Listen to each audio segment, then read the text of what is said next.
The Integrated Revolutionary Organizations, or ORI, began to change Cuba, copying the Soviet system. They went after those who were against the government and those they saw as a threat to society, like prostitutes and homosexuals. Castro thought that homosexuality was something only wealthy people engaged in. On October 11, 1961, the Night of the Three Ps took place, a huge raid against prostitutes, pimps, and birds. That's what they called homosexuals in Cuba.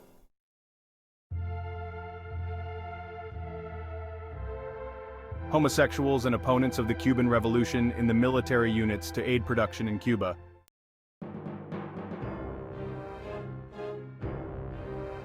Some in the government said they were not against homosexuals, but many were forced to go to the military units to aid production, UMAP. Castro accepted responsibility for this in 2010 and called it a great injustice.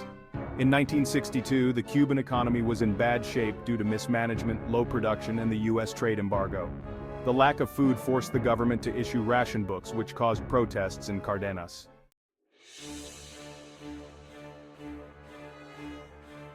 Secret reports said that many Cubans blamed the old communists of the Popular Socialist Party for the crisis. Castro thought that some of them, like Aníbal Escalante and Blas Roca, were too loyal to Moscow. In March 1962, Castro removed the most important old communists from power, calling them sectarian. This became known as the First Escalante Process.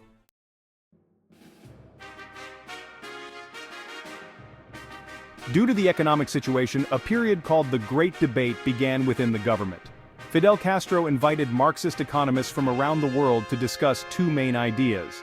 Che Guevara believed that Cuba could skip the capitalist and then the socialist stage and become an industrialized communist society directly if they improved subjective aspects like public awareness and vanguard action.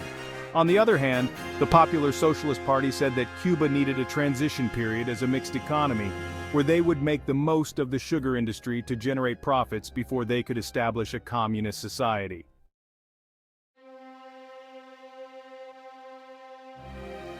U-2 reconnaissance photograph of Soviet nuclear missiles in Cuba. On August 30, 1962, a plan to overthrow Fidel Castro's government was dismantled. This led to hundreds of arrests and many executions, in what became known as the August 30th massacre. Nikita Khrushchev, seeing that the USSR was militarily weaker than NATO, wanted to install Soviet R-12 MRBM nuclear missiles in Cuba to balance the power. Although Castro had doubts, he agreed, believing that it would protect Cuba and help the cause of socialism. Everything was done in secret. Only the Castro brothers, Guevara, Dorticos, and the head of security, Ramiro Valdez Menendez, knew the full plan. In October, the United States discovered the plan through aerial photos and blockaded the island to prevent ships from reaching Cuba, which triggered the missile crisis. The United States saw the missiles as a threat, although Castro insisted they were for defense. Castro asked Khrushchev to threaten to attack the United States with nuclear weapons if Cuba was attacked, but Khrushchev did not want a nuclear war. Castro was left out of the negotiations, in which Khrushchev agreed to remove the missiles if the United States promised not to invade Cuba, and removed its MRBM missiles from Turkey and Italy.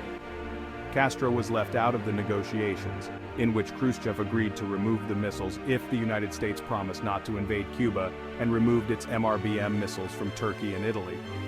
Castro then proposed a 5-point plan, demanding that the United States end the embargo, stop supporting dissidents, stop violating Cuban airspace and waters, and leave the Guantanamo Bay naval base. Castro presented these demands to U Thant, the Secretary General of the United Nations, who was visiting, but the United States ignored them. Castro, in turn, did not allow the UN inspection team to enter Cuba.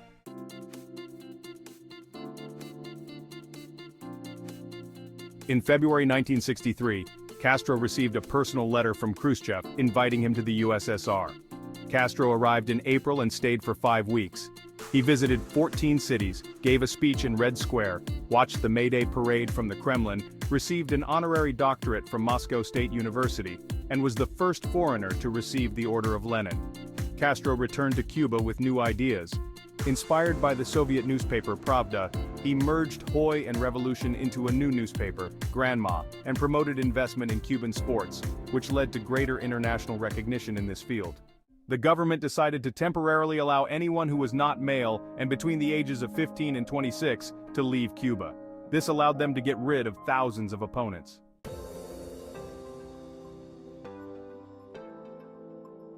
On October 3, 1963, a second agrarian reform law was passed in Cuba. In 1964, Castro returned to Moscow, officially to sign a new 5-year sugar trade agreement, but also to discuss the assassination of John F. Kennedy. In October 1965, the Integrated Revolutionary Organizations officially became the Communist Party of Cuba, and the members of its Central Committee were announced.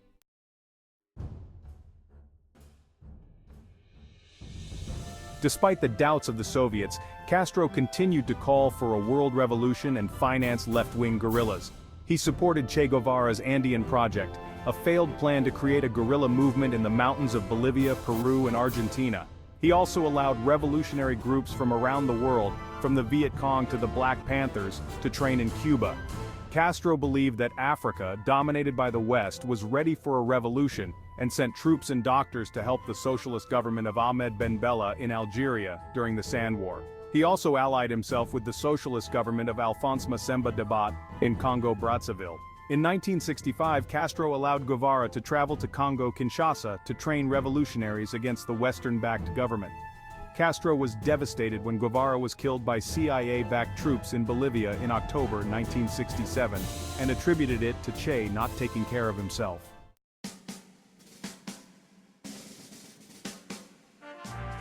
In 1966, Castro hosted the first Tricontinental Conference in Havana, which consolidated him as an important world leader. From this conference, Castro created the Latin American Solidarity Organization, OLAS, with the motto, "The duty of a revolution is to make the revolution." In 1967, the failed landing of Machurucuto took place, carried out by Cuban and Venezuelan guerrillas. Subscribe now so you don't miss the next episodes known by very few. At White House Mysteries,